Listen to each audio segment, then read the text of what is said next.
Yves Lefebvre, votre réaction, vous êtes secrétaire général unité SGP Police et Faux, vous êtes scandalisé par ce qu'on vient d'entendre? Indigné, écœuré d'entendre ça, parce que en quoi il s'est défendu? C'est lui l'agresseur. Faut faire la part des choses quand même. Quand cet individu a eu à se plaindre jusqu'à présent de pseudo-violences policières? Jamais, jamais. On recense aujourd'hui des blessés en quantité non négligeable dans nos rangs depuis l'acte 1, et qui plus est surtout après la déclinaison du 2 et du 3, qui furent particulièrement violents. Mais lui, il arrive là, il décide d'un seul coup de devenir un pseudo-justicier. Justicier de quoi? Justicier de quoi? Et moi, ce qui m'effare en plus, on m'informait sur le chemin entre les vœux de Christophe Castaner et votre plateau, qu'apparemment, il y a une cagnotte en ligne. Oui. Et on est rendu à une somme qui est considérable. Mais ça m'interpelle. Et ça me fait particulièrement peur pour l'acte 9, samedi prochain. Là, les violences dont il a été l'auteur, elles sont incontestables. Est-ce que, selon vos informations, il avait bien des gants en plomb pour faire encore plus de dégâts? Non, je ne sais pas. Non, je ne sais pas s'il avait des gants en plomb. J'ai vu mes deux jeunes collègues gendarmes mobiles, qui étaient également au vœu à l'école militaire, qui ont été, je dirais, cités par Christophe Castaner. Moi, je n'ai pas d'informations comme quoi il avait des gants plomb. Je pense pas, mais je ne veux pas trop m'avancer parce que la visière n'est pas, sauf erreur de ma part, la visière du collègue n'est pas brisée, mais n'empêche que de façon un boxeur, vous savez, il boxait quand même dans une catégorie assez conséquente, avec un passé quand même de boxeur professionnel assez conséquent, et on le voit qu'il frappe quand même.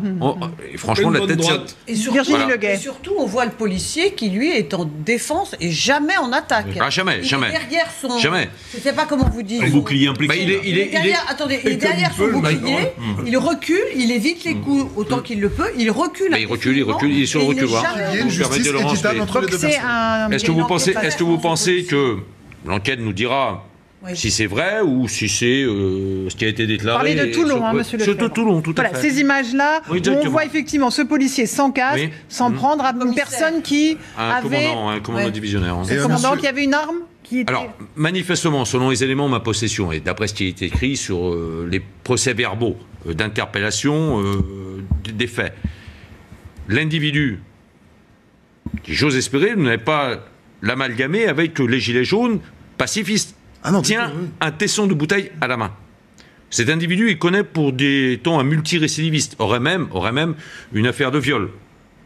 Non, mais tout à fait. Donc cette personne-là, non mais ne confondons pas les choses.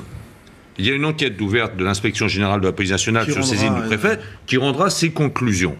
En l'état actuel des choses, il est considéré par le procureur de la République de Toulon et tout à l'heure encore par Christophe Castaner en personne, qu'effectivement il y a une riposte du commandant de police de Toulon qui est en simultanéité avec l'agression, parce que l'individu tient un tesson de bouteille, donc les policiers étaient en état de légitime défense sur ce coup-là. Et vous savez, c'est une arme par destination. Donc, en l'occurrence, l'enquête se déroule comme on va laisser l'enquête se dérouler tout à fait, Laurence. Mais ne faisons pas d'amalgame. Je fais aucun amalgame. Est-ce que ce responsable n'a pas déjà été coupable il y a 2 ans? Non. Si. Non. Ah bon? Alors attendez, peut-être que vos informations sont fausses. Il a été sanctionné. Il a été sanctionné d'un avertissement. Alors, je ne vais pas refaire la grille. Oui, tout à fait. Mais il y a aussi. Je la connais, pour avoir été un peu dans la maison. La grille des sanctions dans la police nationale. Il a eu la hiérarchie policière départementale et même nationale a jugé qu'un avertissement suffisait. On était dans un... On a une autre personne aussi qui a fait des violences lors de manifestations qui n'a pas été jugée encore, c'est M. Benalla. On voit bien qu'il y a encore une justice. Attendez, M. Benalla n'est pas fonctionnaire de police, ou alors j'ai loupé un épisode. Non, du tout, je ne parle pas qu'il est fonctionnaire de police. Ah bon, d'accord. Mais il était couvert par les politiciens et on n'a pas... Allez, on s'interrompt une toute petite minute. Yves Lefebvre, on voit qu'il est blessé, qu'il a un certain nombre de jours d'ITT, d'interruption totale de travail. C'était fait, encore une fois, pour faire des dégâts. Oui, bien évidemment. Ce que j'attends de la justice dans ce genre de domaine, c'est que cet individu, le boxeur, soit poursuivi pour tentative d'homicide volontaire. D'accord.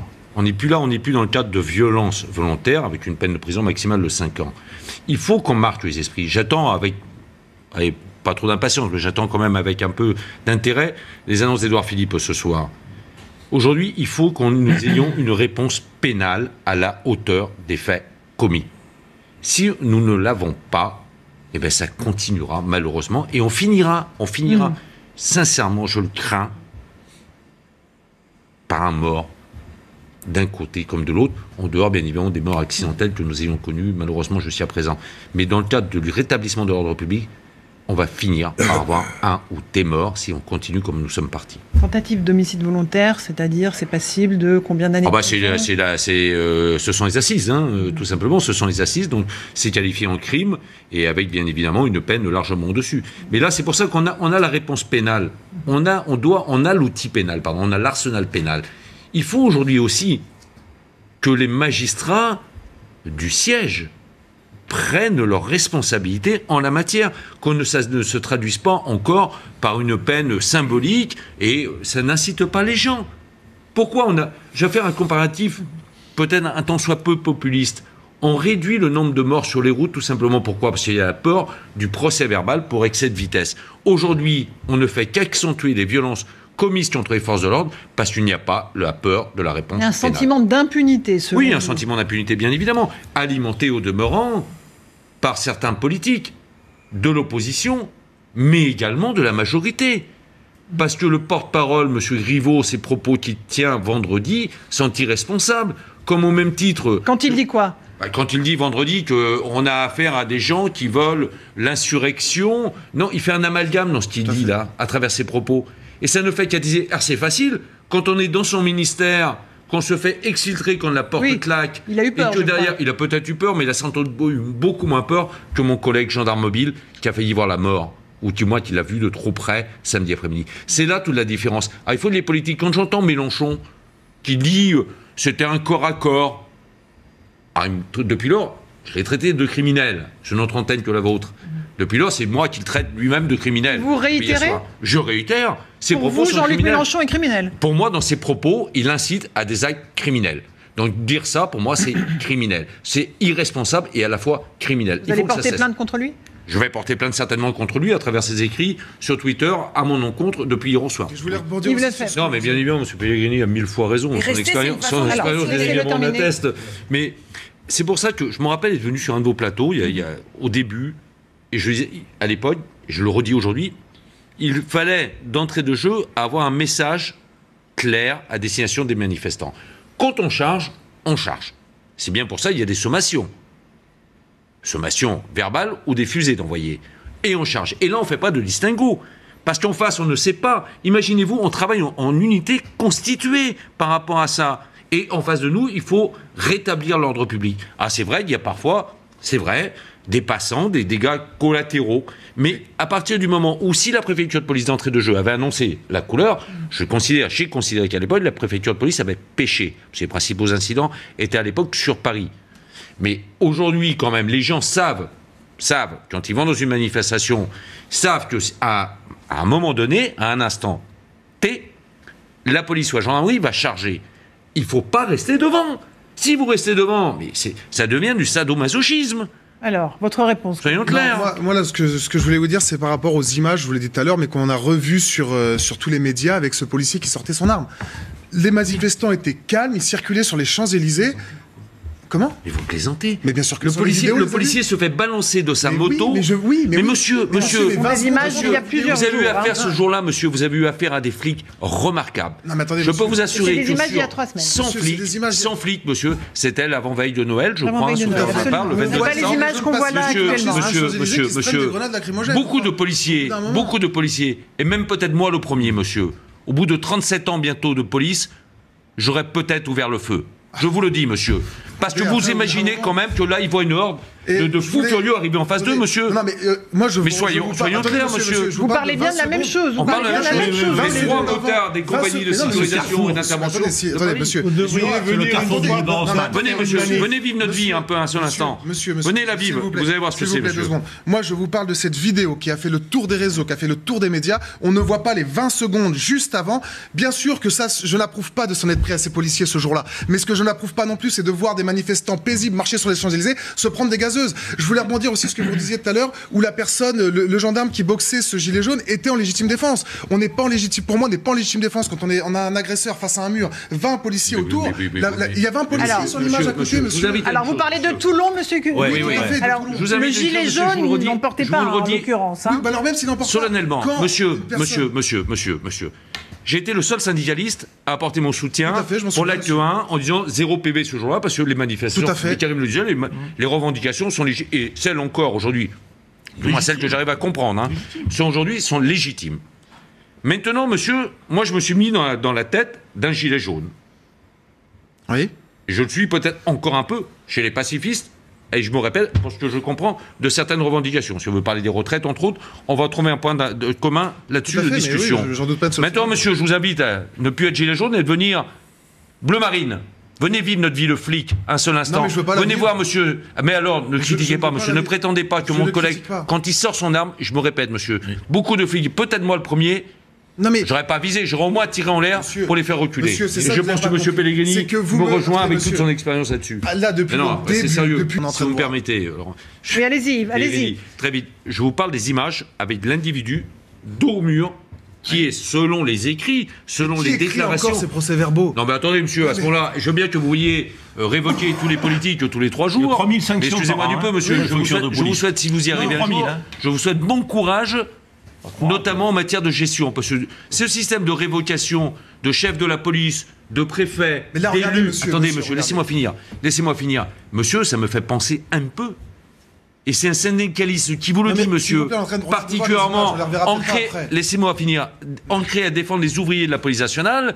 Mais là, monsieur, on parle dans un régime dictatorial. Non, mais s'il vous plaît, monsieur, là, on est en train de voir les images. Vous êtes en train de tout mélanger, là. Je vous le dis, moi. Monsieur, alors là-dessus, monsieur, pour revenir, je parlais des premières images sur le ton de la personne et dos au mur. S'il vous plaît, répondez-moi ce qu'est une légitime défense à ce moment-là. J'essaye de vous répondre, Charles. D'accord.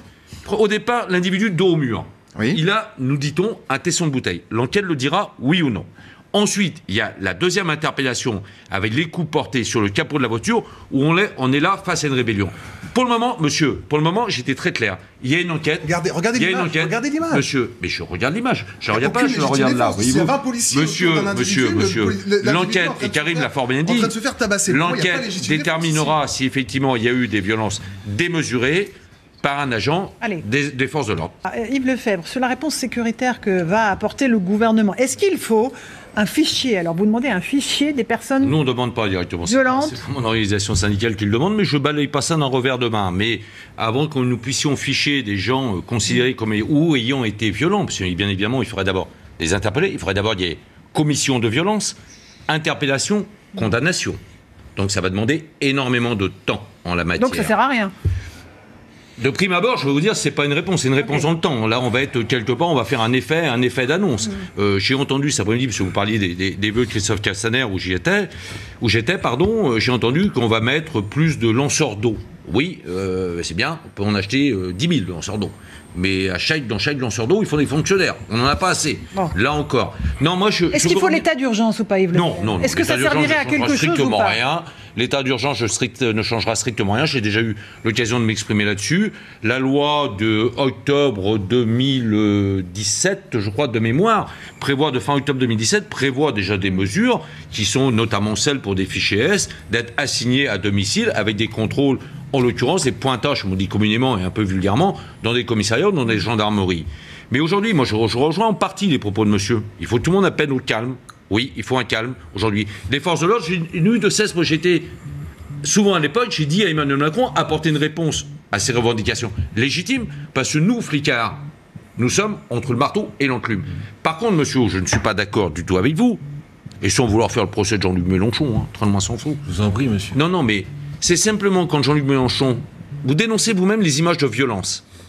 Et quand Jean-Luc Mélenchon déclare sur Twitter que c'est un corps à corps entre hommes sur le pont, sur la passerelle à côté de l'Assemblée nationale. Non, ça n'a pas été le seul, monsieur.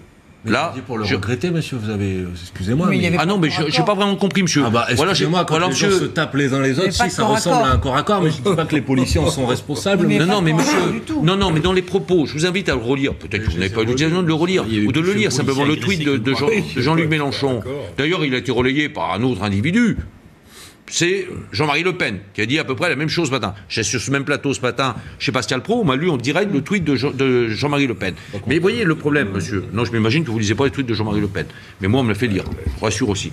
Mais ceci étant, si on veut aller dans le calme, c'est pas effectivement en redéployant des forces multiples, parce qu'on n'en a pas les ressources déjà, qu'on va trouver une solution. Il faut rentrer dans une phase de dialogue apaisé. Mais il faut que chacun prenne ses responsabilités. J'ai dit avant que vous arriviez tout à l'heure, j'ai cité Jean-Luc Mélenchon, j'ai cité Collard et j'ai cité M. Griveaux, porte-parole du gouvernement et ministre des Relations avec le Parlement.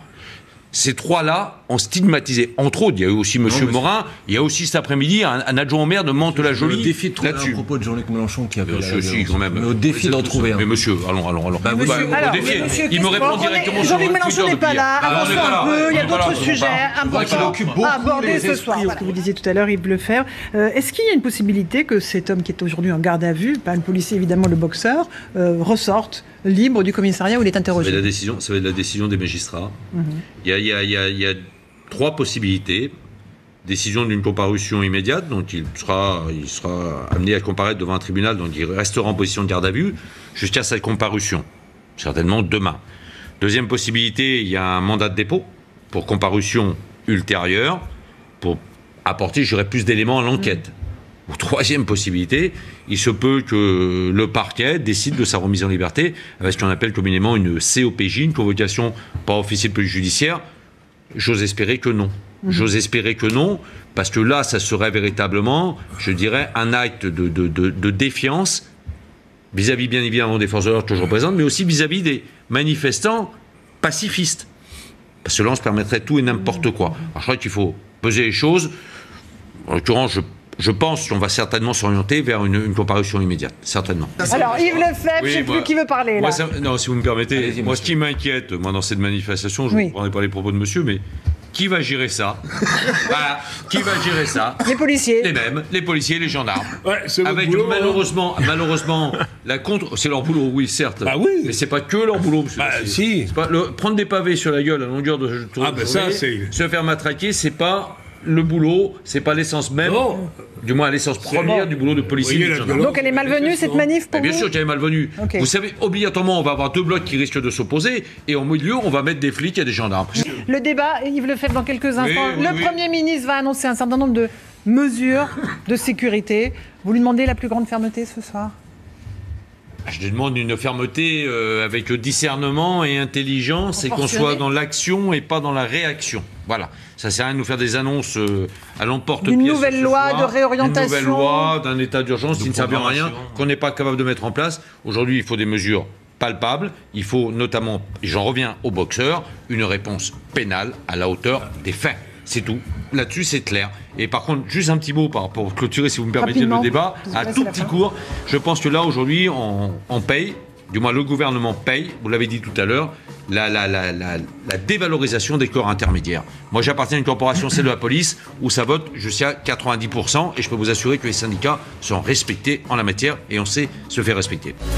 Retrouvez toute notre actualité sur videopolice.com, la chaîne YouTube d'Unité SGP Police.